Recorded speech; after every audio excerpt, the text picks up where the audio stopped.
Hello, and welcome to Rearview Mirror Chronicles, a podcast that takes serious history and makes it a little more fun. My name is Keith Hocton. I am a public historian, author, and broadcaster, and I love most, if not all, things historical. Today we are journeying all the way back to the Inquisitions. That's right, there were a few of them, and they were all very different. But just before we start, I've had a few emails from listeners about the first podcast that aired on the Battle of Waterloo. Thank you very much for that, by the way. It's always lovely to hear from people who are listening in. And one listener, Alex from New York, asked, why the Battle of Waterloo, and is airing a podcast easy? Good questions. And airing a podcast provides a platform for me to share my own unique stories, my experiences and perspectives with a global audience. And I have a passion for various topics that may not get a lot of attention. Waterloo and the devastation and sacrifice that took place there, I think deserves a mention for at least 60,000 reasons, which is the estimated number of men who died there.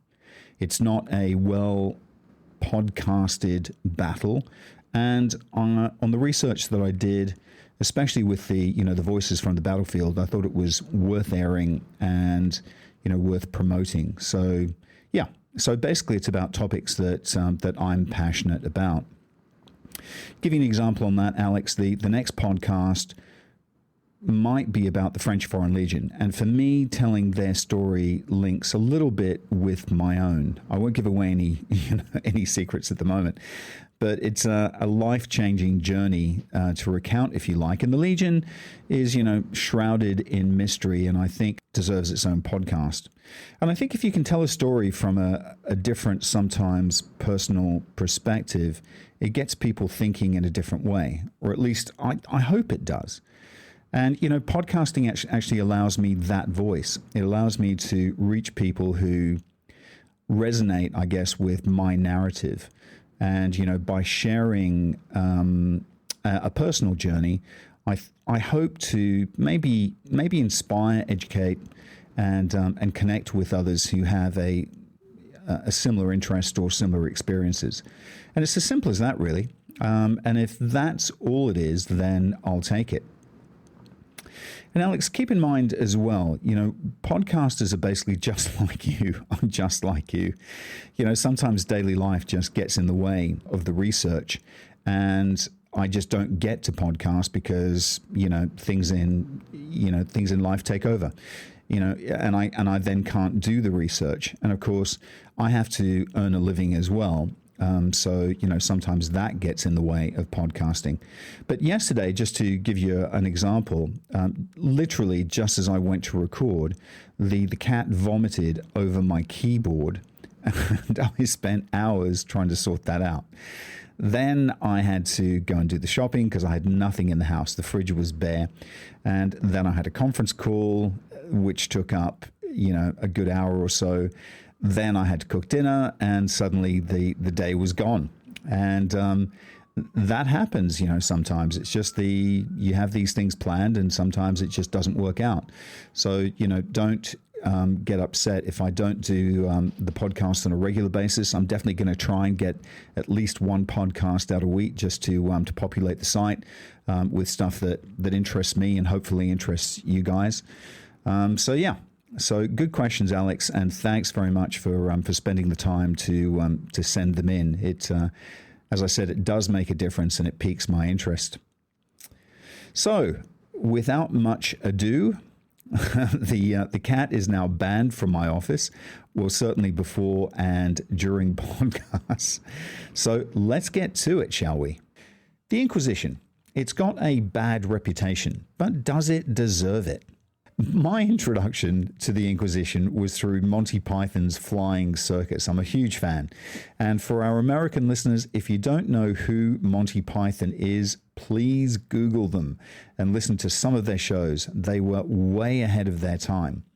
So listeners, just as a bit of a recap, here's a small gem of an excerpt from a skit that they did called The Spanish Inquisition, just to get us into the show.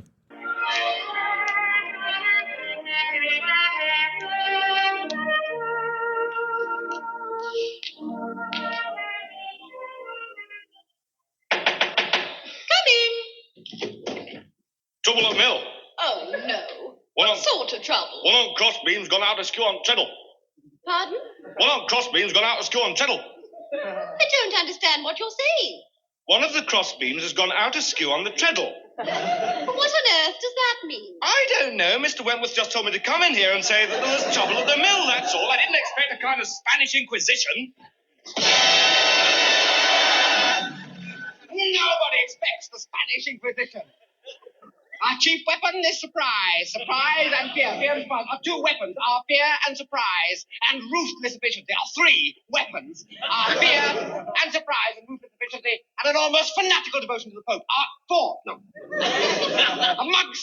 Amongst our weaponry are such elements as fear. I'll come in again.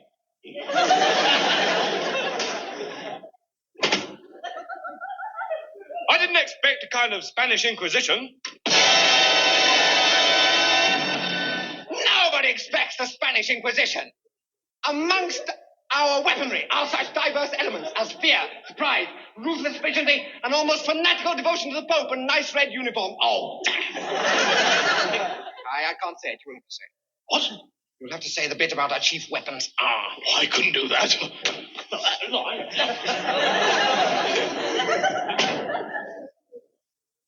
I didn't expect a kind of Spanish Inquisition. Nobody expects the Spanish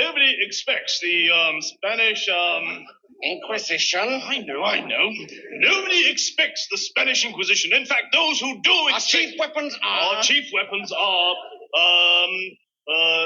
Surprise. Surprise. Stop there. Our chief weapon is surprise. Blah, blah, blah, blah, blah. Cardinal, read the charges.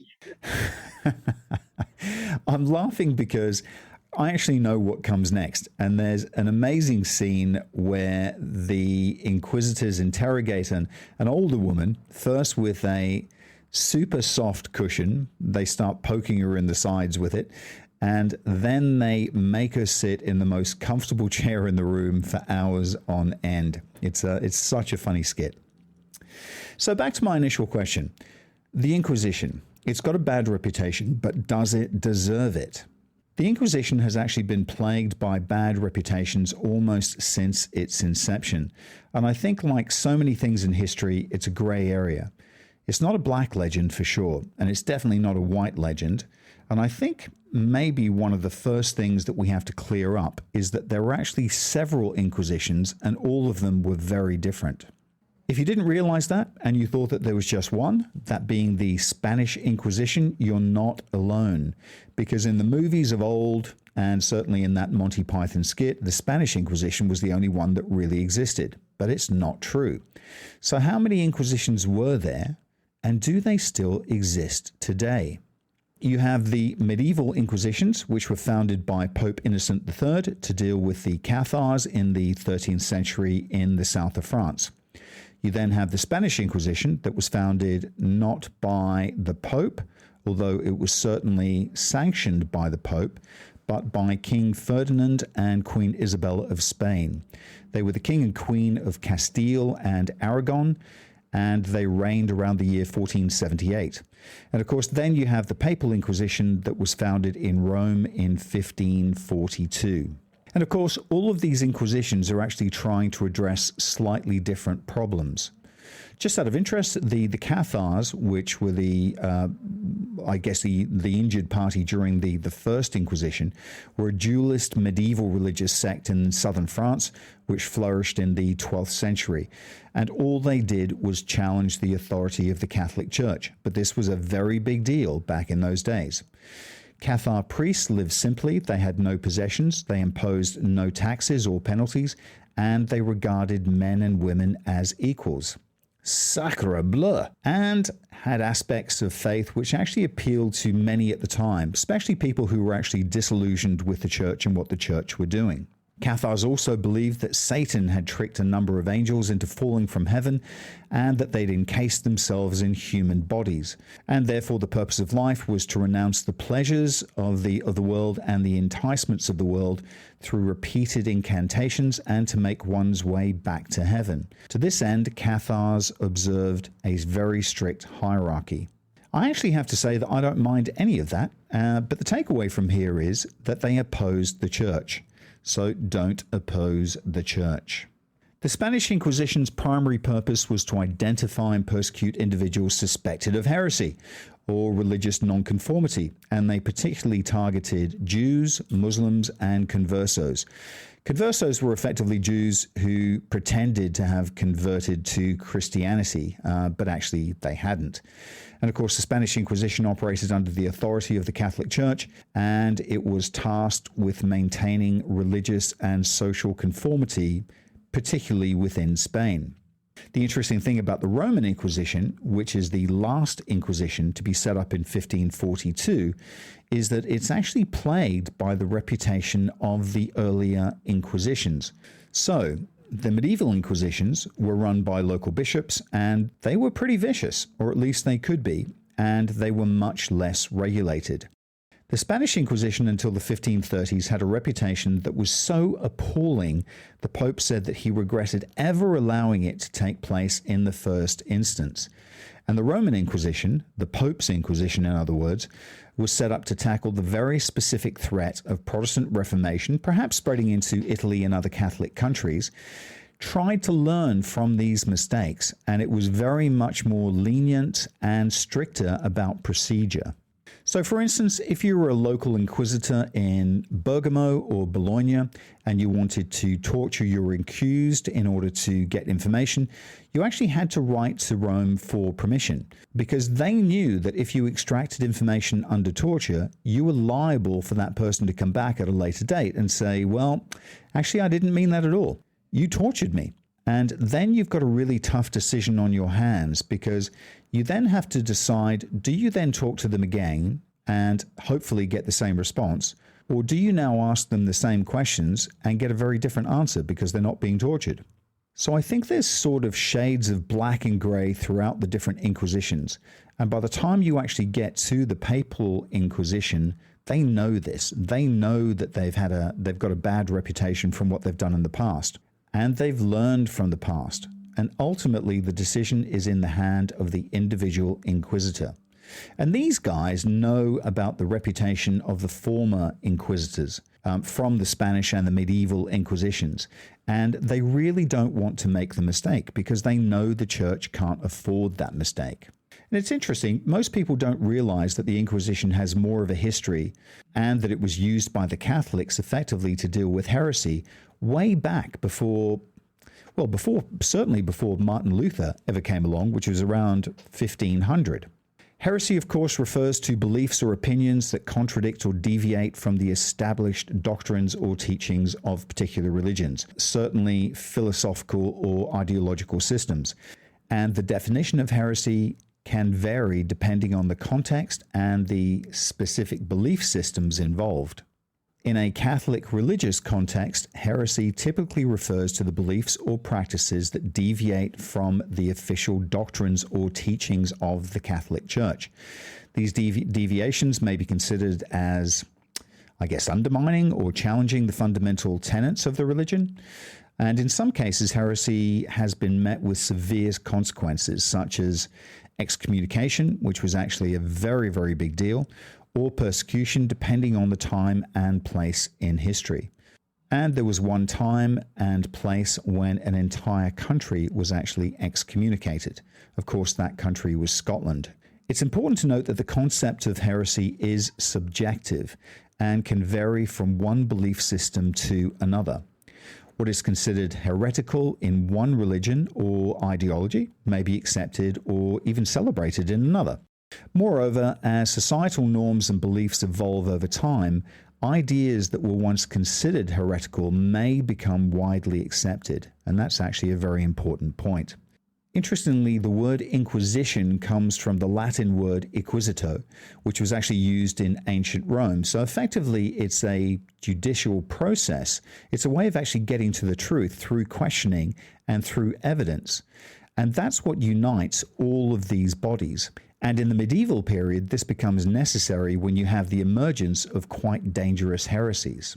So as I mentioned, heresy is a kind of belief that doesn't fit with the main belief, which in medieval France and 16th century Italy and also 15th century Spain is Catholicism. But it's not just that. It's something much more dangerous. It's being wrong and being stubborn about being wrong. So if you came to me and said, look, I think the Pope is the Antichrist, and I said to you, no, actually he isn't all of that for all of these reasons, and you agreed with me, then you wouldn't be a heretic because you're not stubborn, you're not pretentious, you're just wrong. Whereas if you came to me and you say the Pope is the Antichrist, he's a heretic, and I say, no, he's not for all these reasons, and you say, yes, he is, and I'm not listening to you, then you're actually a rebel and you're a heretic. And so heresy was something that was very dangerous for not only popes, but also for monarchs at this time. Like Judaism, Islam in Spain was very dangerous for the Spanish monarchs. So they used this process of Inquisition to delete people who not only had the wrong belief, but were going to stick to that belief no matter how well it was argued against them. And so this goes, as far back as any moment when you have people in your mix who might be rebels, who might question authority, and all of these underpinnings of the regime.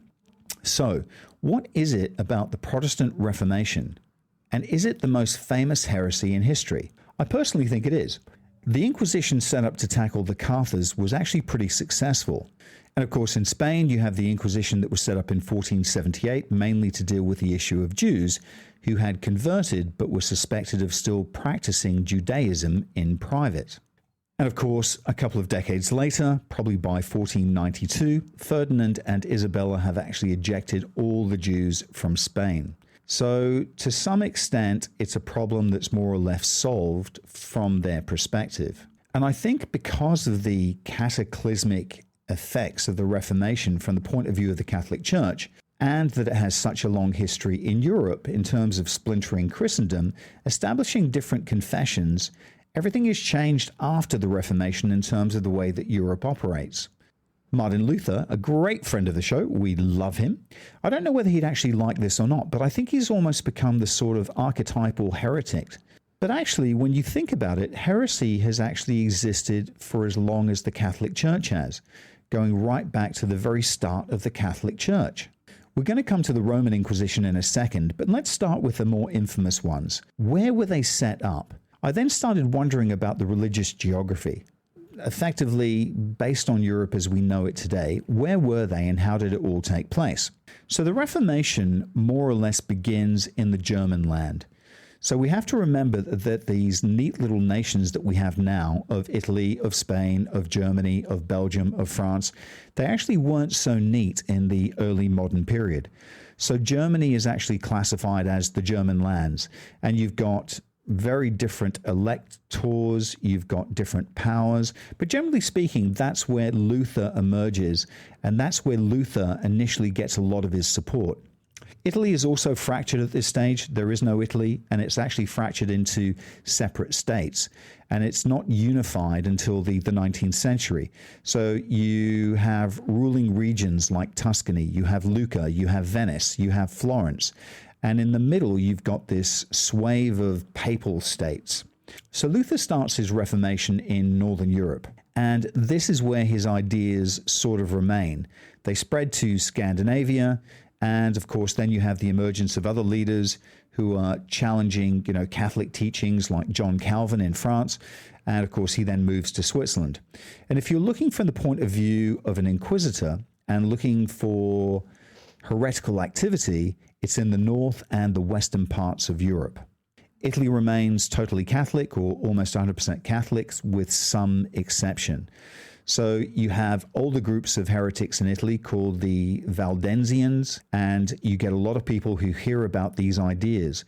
And of course, the advent of printing in the mid-15th century means that these ideas are now mobile, which is another aspect to your inquisitorial work. And you see the kind of hotspots of worry are in the north of Italy, or what Italy will become. So effectively, where you've got relatively close to the geographical link with the German lands, and also in some hotspots of printing, like Venice, for instance. However, I was thinking about this the other day, and in thinking about how far that perceived threat that pushes Paul III to say in 1542, we need an Inquisition. We need to set up a new body to deal with this threat coming from the German lands. And of course, that led me then to think, how far was that actually justified? Because some historians say that even in a place like Modena or Venice, which seemed to be a real worry point, a real hot point when it came to these dangerous beliefs, you would have had maybe 2% of the population who would actually be card-carrying Lutheran or Calvinists, or even flirt with these ideas. It was a very small percentage of the population. And actually, what's really interesting is what the inquisitors and other groups who help them, like the Jesuits, learn when they go to these places. They might go to Corsica, with an order from the Pope saying, let's get the Lutherani. And when they get there, there are actually no Lutherans there at all. But what they actually find is all these people who maybe haven't actually had a Catholic bishop for the past 60 years. Or they find that there's Catholic priests who don't understand or read Latin very well. And of course, if you don't understand or read Latin, then you can't teach the current doctrine. And of course, then they would find priests who'd been left alone for too long, who might have a concubine or, 5 other girlfriends. And they did find these people in these places. And actually, what they find is a problem of disbelief or unbelief in these northern provinces, and not a belief that's actually got much to do with Martin Luther at all. And it's actually much more to do with the problems in the Catholic Church and the problems with teaching and a lack of teaching with the priests and the lay priests that they found. So the Inquisitions, are they actually trying to find heretics, try them and then kill them? Or are they actually trying to find heretics and change their minds and make them see the error of their ways? Personally, I think it's definitely mind-changing. And it comes back to this black legend that haunted the Inquisition from the earliest days. When the Inquisitors arrive in a town, they put up a poster called an Edict of Grace, which effectively says, look, if you come forward within 40 days, if you snitch on your neighbors, or if you tell us silly things that you've been saying down at the tavern, then we'll be very light with you. We're not going to have any major issues with you. And what you might have to do is, maybe say some prayers, maybe some spiritual penance. But as long as you admit that you're wrong and not be stubborn about it, then we're not going to hurt you. And on some of these posters, which I've actually seen in various different archives, I remember there was one from Bergamo, which was actually in the State Archive of Malta, and it said, "We desire the salvation of souls, not the death of men." And I think that pretty much answers that question. So people in the 16th century still have this assumption that the Inquisitors are actually out to kill people.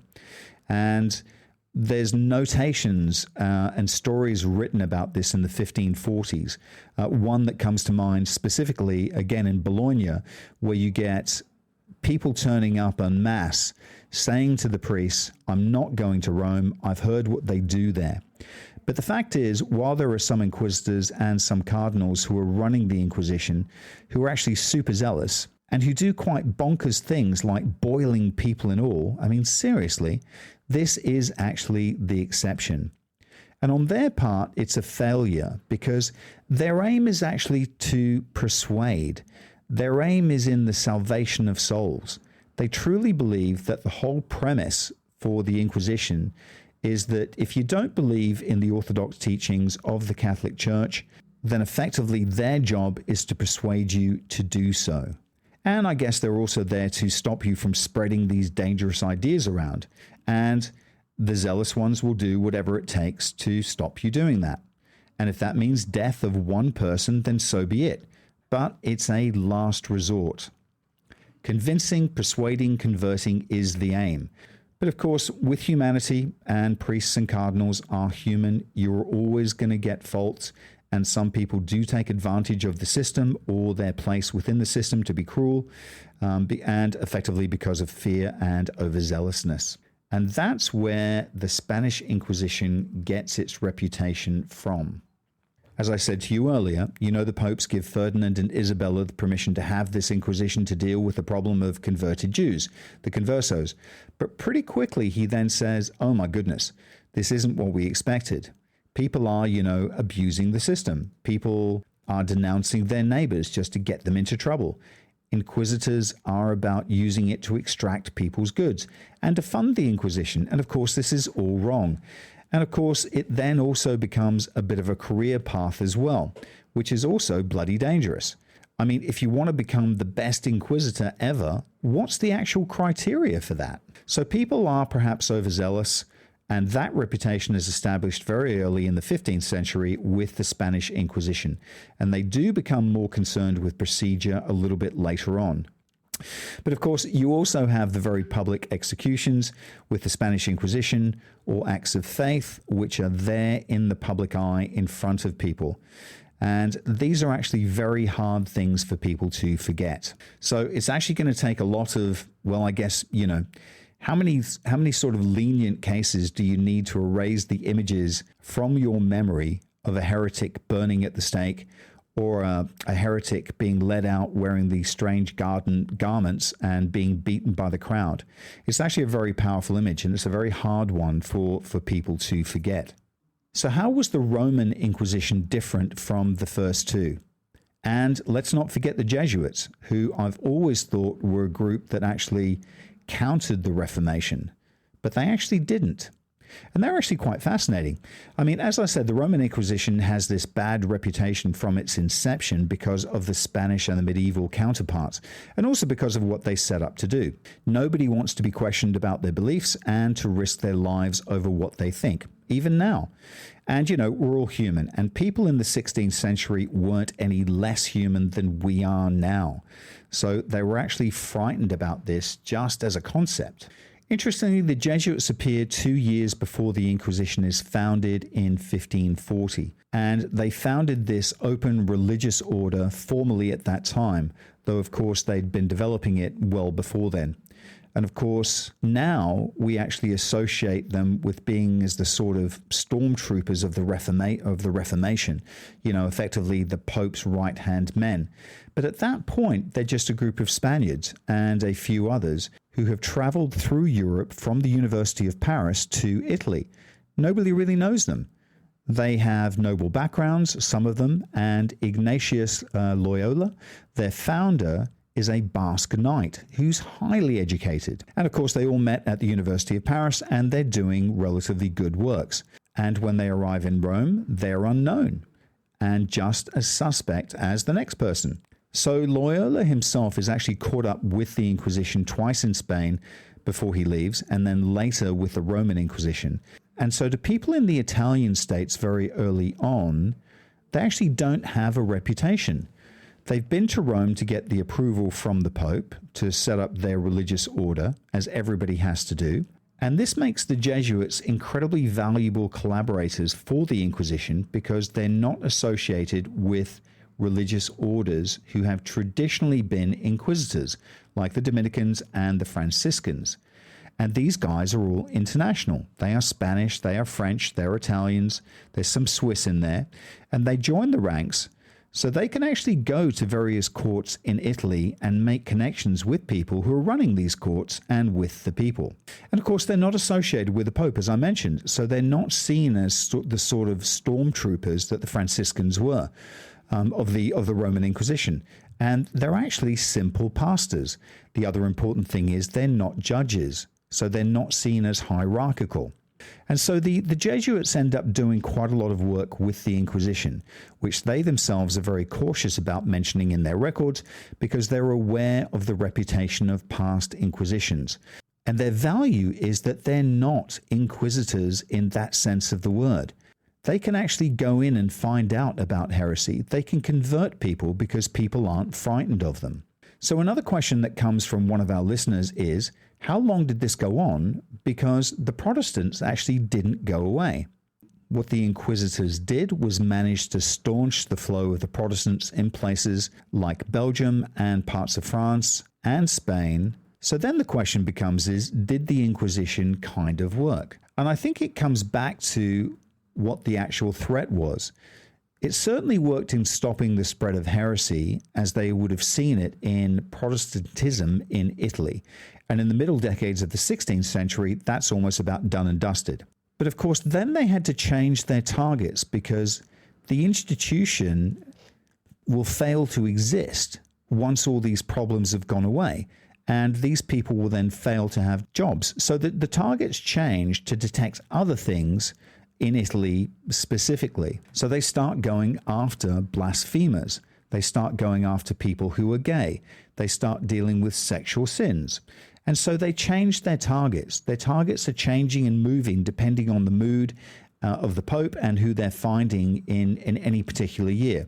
And one of the fascinating things about the Papal Inquisition or the Roman Inquisition is, whereas the other Inquisitions sort of peter out in the early 19th century, actually still exists today. And of course, it does the same job in a very different way.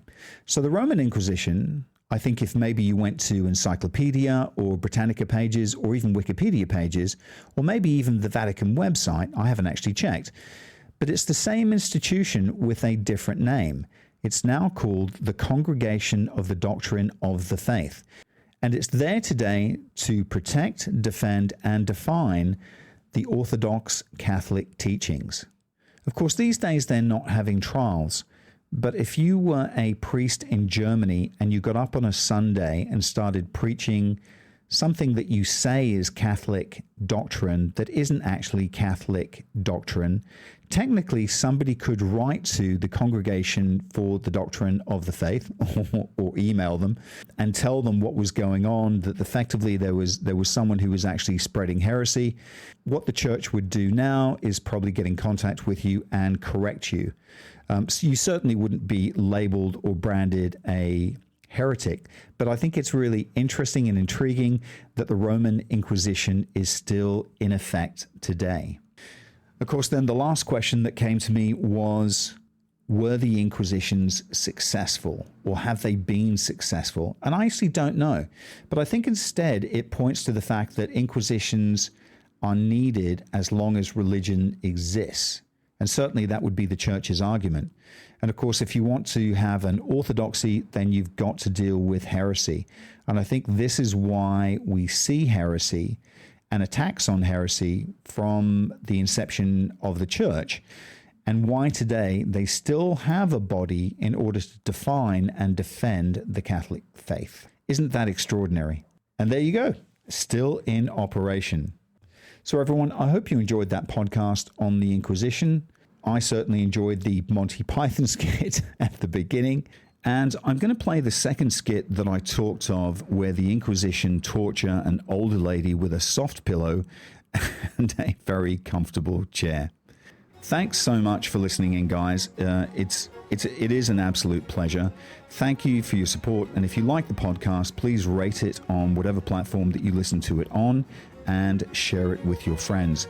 That actually helps a lot and kind of pushes it up the ratings a little bit, which keeps the platforms honest. So thank you in advance. Stay tuned for the Monty Python skit, and bye for now.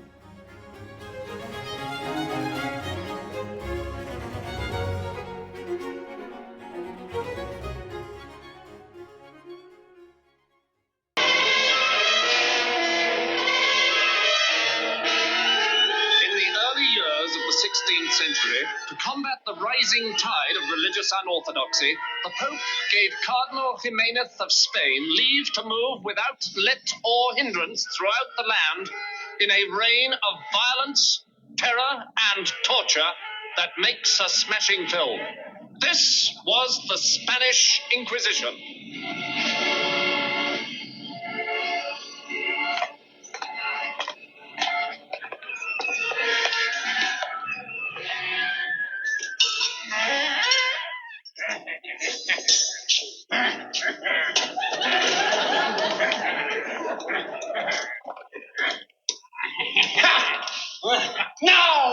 woman. You are accused of heresy on 3 counts. Heresy by thought, heresy by word, heresy by deed, and heresy by action. 4 counts. Do you confess? I don't understand what I'm accused of. Then we shall make you understand. Biggles. Fetch the cushions. Here we are, Lord. Now, old lady, you have one last chance. Confess the heinous sin of heresy. Reject the works of the ungodly. 2 last chances. And you shall be free. 3 last chances. You have 3 last chances. The nature which I have divulged in my previous utterance. I don't know what you're talking about. Right! If that's the way you want it. Cardinal. Poke her with the soft cushion. Confess! Confess! Have you got all stepping up on end? Yes, Lord. She's made of harder stuff. Cardinal Fang. Fetch the comfy chair. The comfy chair?